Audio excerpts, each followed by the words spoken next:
The door is now open. Who's walking through it? Who's walking through that portal door?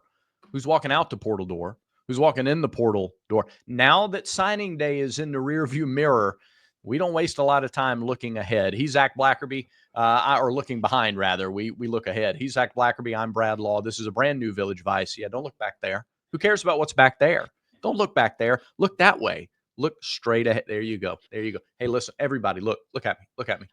MyBookie.ag presents Village Vice. And right now, they are running a promotion specific to our audience, a 300% deposit bonus. Why did you look away? Look. Hey, 300% deposit bonus in the casino and 50 free spins.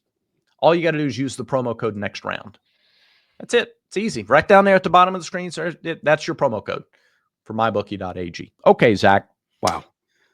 So after the NFL draft, fans of those teams don't spend a lot of time analyzing who they got in the draft. They look to free agency. The transfer portal is the free agency of college football. Okay. So you got to build out the roster now. You got to know what that roster is going to look like. So let's talk a little bit about that. What does Auburn need to do in the transfer portal to help fill out the roster? Yeah, I think the first wave of this is convincing your freshmen and sophomores to stay. I think that is step one.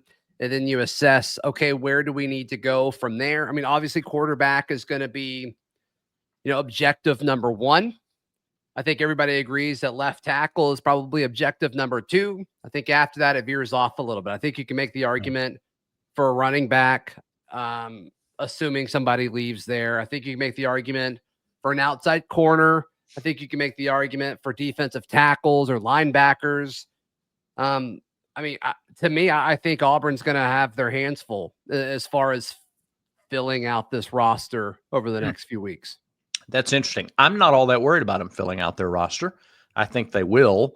Yeah. I think, and I think, I think despite the record this past year being worse than in year one, yeah, I think the surroundings are better. I think the overall, the pool is deeper to swim in, and I think that's attractive. So I think it, like, for example, what KLS did on the field this year raised the value of that position in the offense.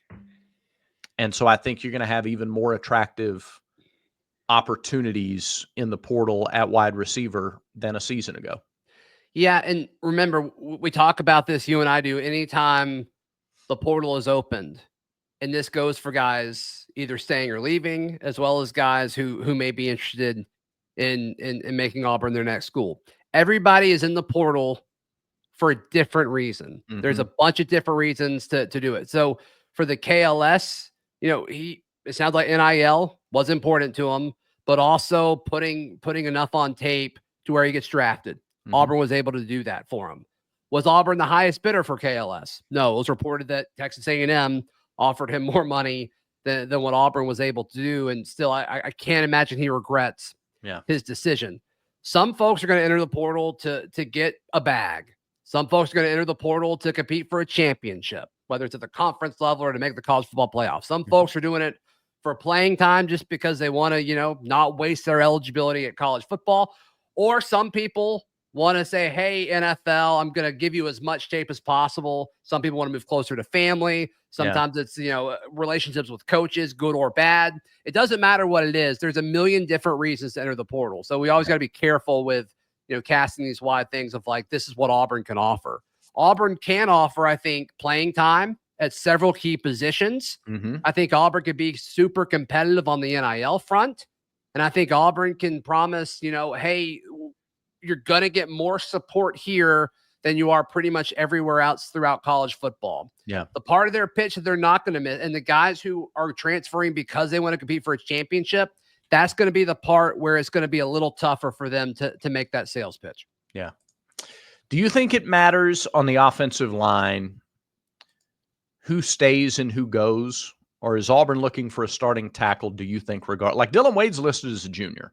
So, and a lot of those guys on the offensive line, guys who have played a lot over the last couple of years, have the opportunity to come back. Yeah. Do you think if everybody on the line that can come back decides to come back, is Auburn still looking for a starter there? At left tackle, yes, Okay. absolutely. Absolutely. Yeah, the only guy that you can't get back due to eligibility is Percy Lewis, I believe. I believe that's true. And you got to imagine that's probably going to be a situation that both sides are probably happy with. So, Yeah. So you get Jeremiah Wright back.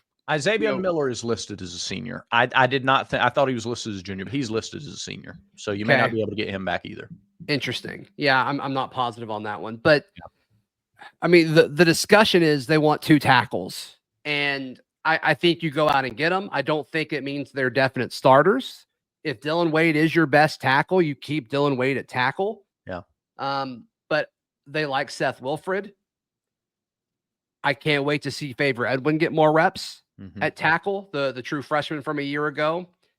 And then Tyler Johnson is a guy that they liked a lot in the fall. And it sounds like they wanted him to step up and he wasn't quite ready yet. I bet he will be ready this offseason. So I don't think I'm not in the 2 tackle camp as much as others are, but I definitely see the argument for it.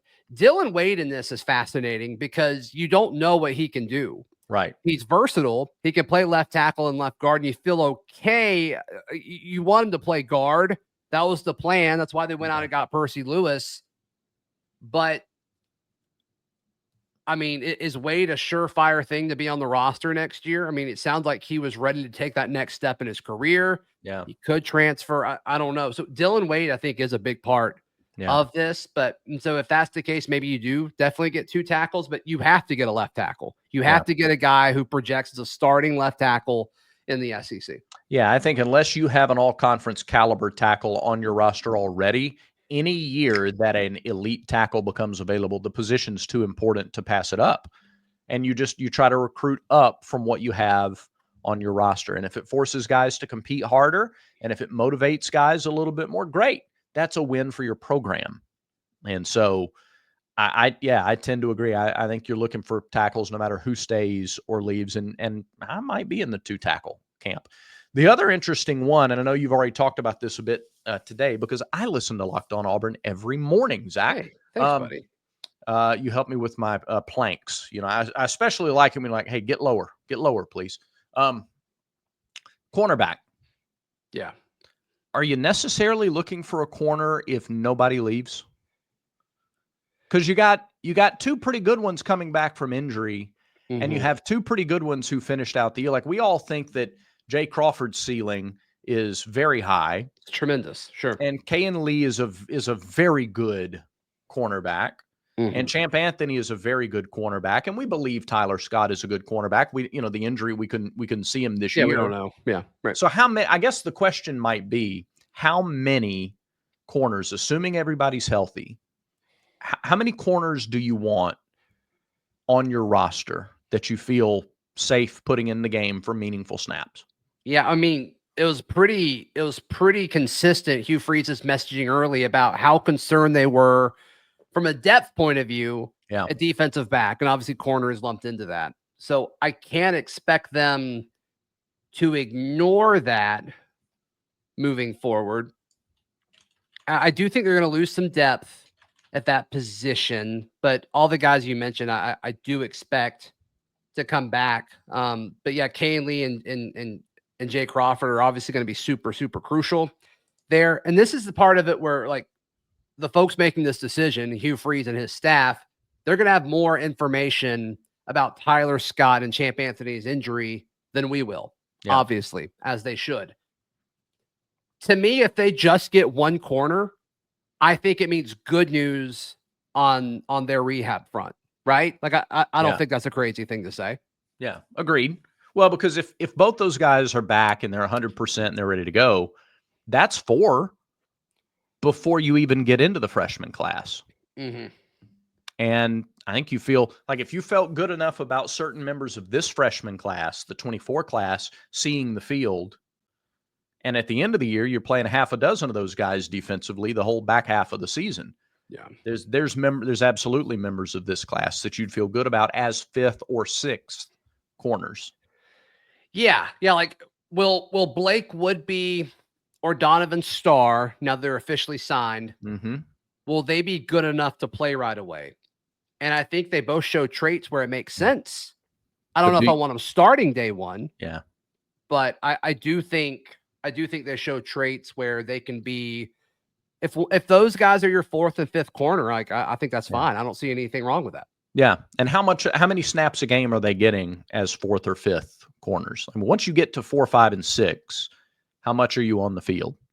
Now, we would have seen more of, like, had Scott and Anthony been healthy this year, I still think you would have seen Jay Crawford, but how much?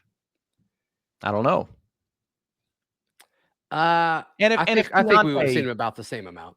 And if Keontae had worked out better at corner, I mean, you got to think about that. Now, these guys are on the field. Lee and Crawford played so many snaps.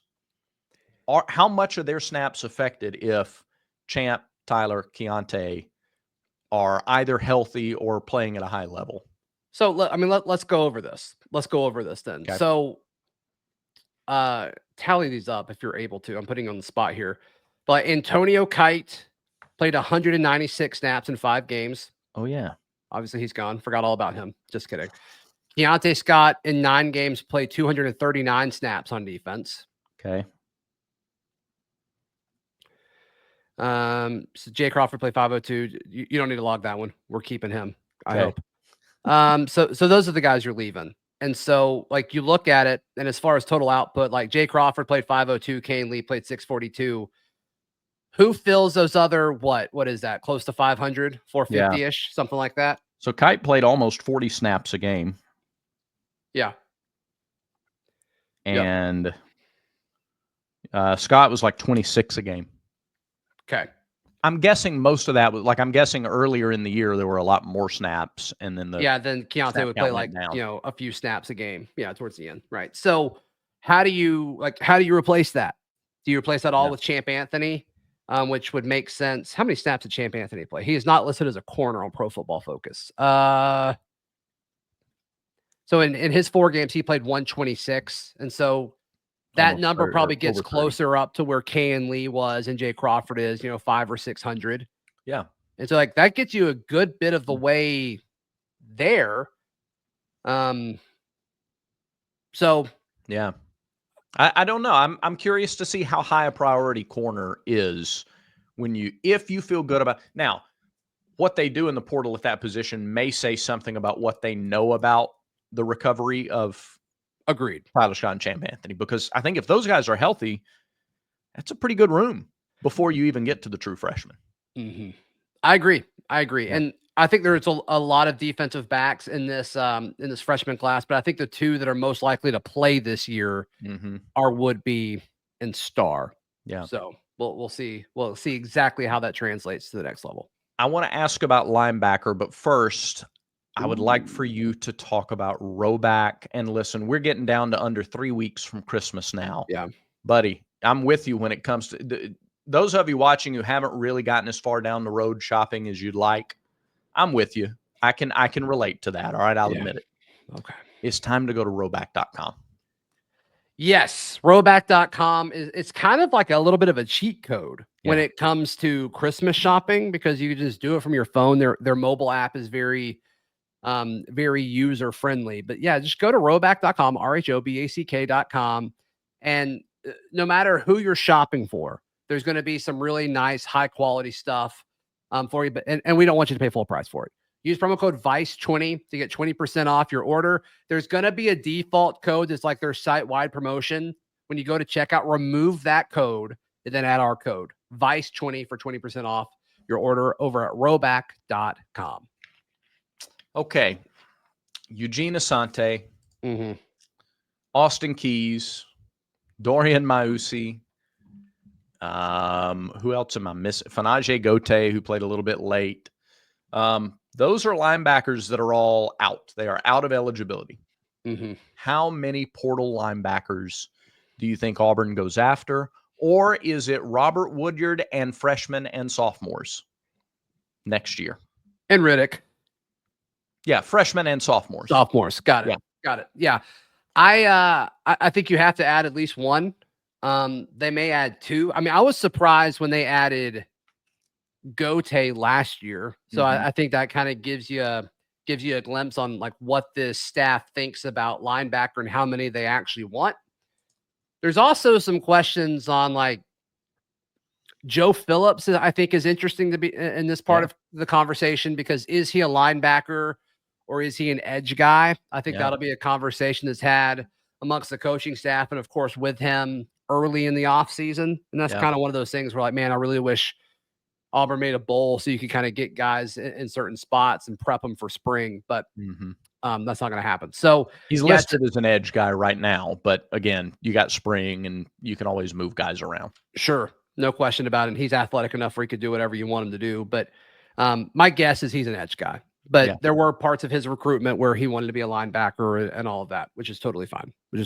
So I do think that that's going to be interesting. But my guess is it makes sense from a roster standpoint to get a senior, linebacker, and then you've kind of got somebody in every spot after that. It also will tell us, how much faith do they have in the steps that DJ Barber has taken? Because we didn't see him this year. Did he play? I'm not seeing him.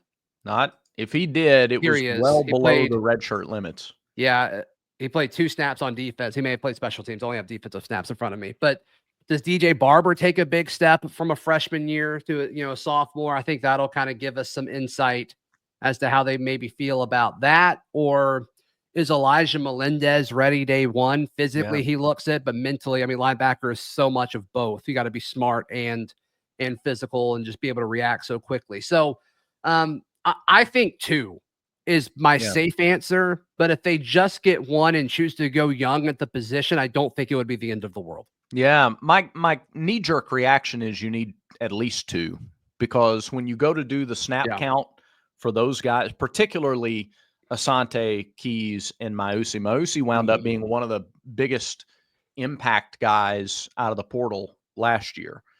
That's a load of snaps that you got to replace. And so Austin Keys was $399, so we'll just say 400. Dori Mausi $619, so that's over 1,000. Yeah. Eugene Asante was over 500, so 1,500 snaps from just this year that you were losing. Right. And we love the young guys. Like we love, is Robert Woodyard ready to play 50 snaps a game? Is DJ Barber? Your freshmen and sophomores have to be ready to play 40, 50 snaps a game if you're not going to get at least 2. So I expect the linebacker class in the portal to be fairly heavy, because you can go get some upperclassmen and then still leave lots of opportunity for your freshmen and sophomores to get on the field. Yeah, I think Laquan Robinson is a factor in this too. That's a good point. He was the number 1 JUCO safety last year. Folks forgotten. You didn't see him as much as I thought you would this year. But over the summer, I was told he was getting a lot of reps at linebacker as well. And so do they move him positionally? Because you got to feel like they probably feel better about safety right now than they do linebacker. And so that could be an ask of him. That's a good point. And do you have any other safeties that maybe in the spring, maybe they put on weight or just a little more apt to play that way? I'm not sure. But I will say this goes back to our show a couple of days ago.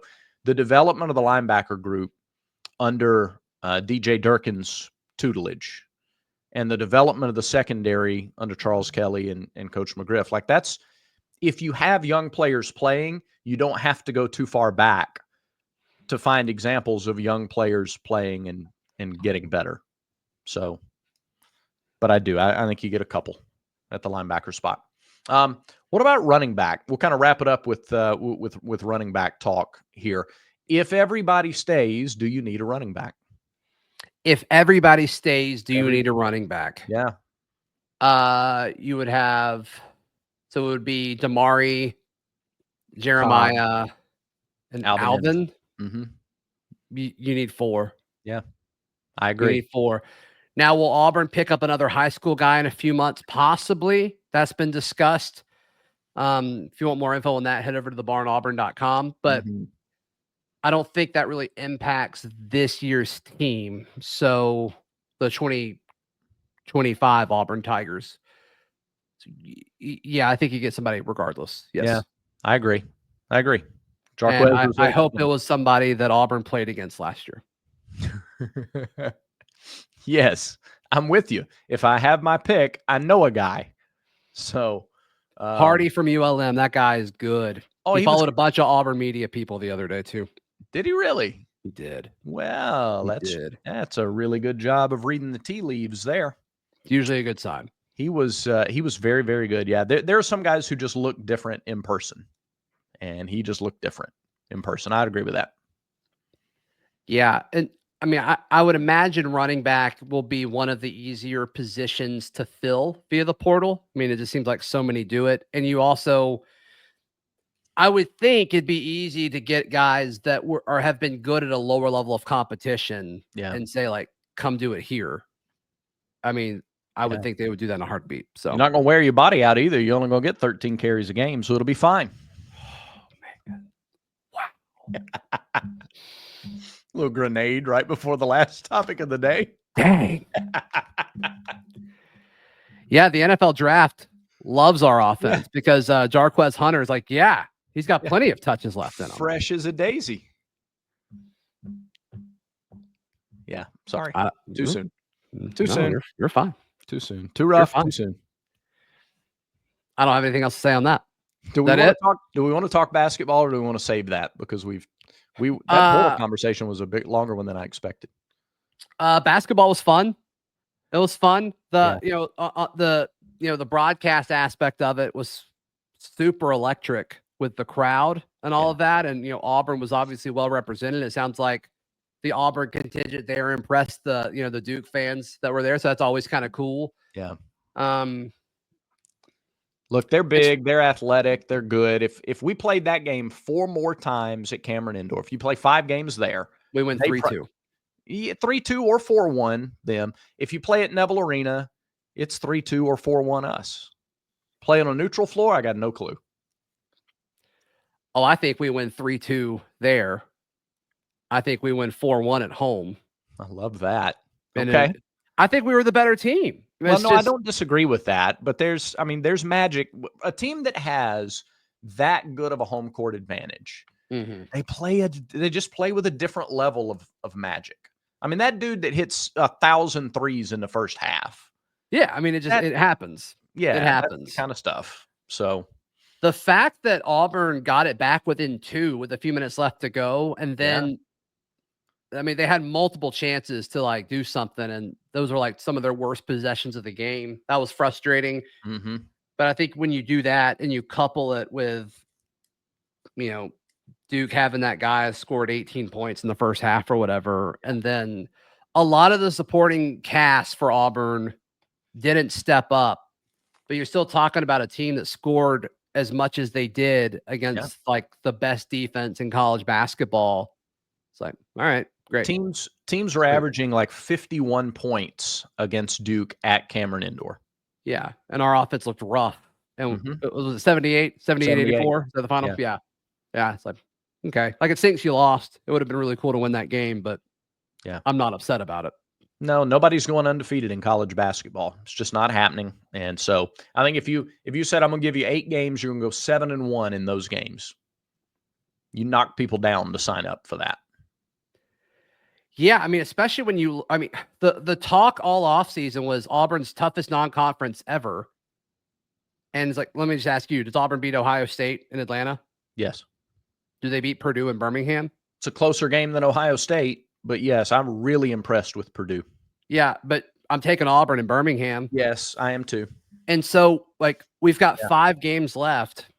Yeah. And Auburn may go into SEC play with just 1 loss. Yeah, 12-1 schedule. Yeah. I mean, they got to do it. They got to win these next 5 games. But even if you lose one of those, and you're telling me like anybody going into the season, it's like, would you take 11? You're only dropping 2. Yeah, 11-2 going into SEC play. We're all like, yeah, we take that. So like, whatever. I agree. That's a good point. Okay. Do you have anything to add on that? I don't have anything to add to that. No, when I look at this team and their consistency and the way that I look at the schedule and mean no disrespect to the teams, but like it's hard to find 5 losses on the schedule. Period. conference play included. Yeah. What'd you have for lunch today? I had the old quick serve Tex-Mex. Got it. So the person that you had lunch with, do they know that you despise the idea of lunch? No, You just did it because you were just being brave about it. No, when the boss says we're going to lunch for this person's birthday, are you coming? You have to say yes. That's not the time to go, you know what? No, and you shouldn't either, because you shouldn't even eat lunch. Do other folks that you work with know your true thoughts about lunch? Not very many. It's a personal feeling, and I don't like to push my beliefs on others. I do try to respect others' beliefs. That's so great of you. I'm a very magnanimous individual, Zach. Yeah. That does it for today's show. It does. Check out thebarnauburn.com for all of your portal discussion and more. And remember, until next time, everyone has vices. Would you make sure Village Vice is one of yours?